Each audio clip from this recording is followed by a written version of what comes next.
Ayan mga lods, ayan, good afternoon sa inyo at binabakin ko na yung kanyang system, ayan, yung discharge tsaka yung suction.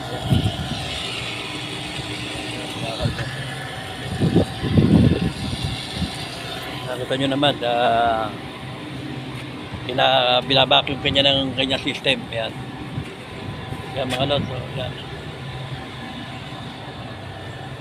Kapit na yung compressor, ayan yung compressor, nakakamit na. Bago na yung magnetic nut yan, ano na yan, nirewind na.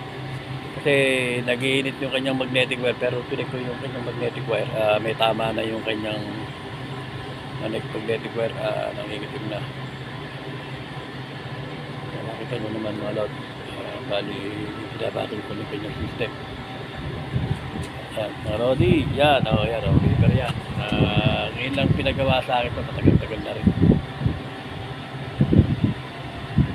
Sino pala yung mga rin ginagawa na freezer. Bali, may leak yung kanyang ore. Kaso yung kanyang magnetic nut, nag-iinit pagka umaandar na mapatay. Kasi yung pagka malayo yung tapo niya, mamatay na yung kumpleto. Nag-iinit na. Tinignan ko naman siya. Tama na yung magnetic.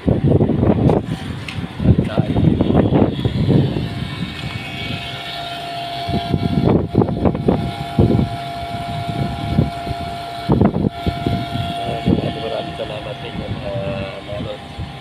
Thank you very much sa aking panonood ng aking video. Sana naman kung hindi pa nakakapanood, paki-subscribe, paki-like na lang po at saka paki-follow na lang po. Maraming salamat sa inyo.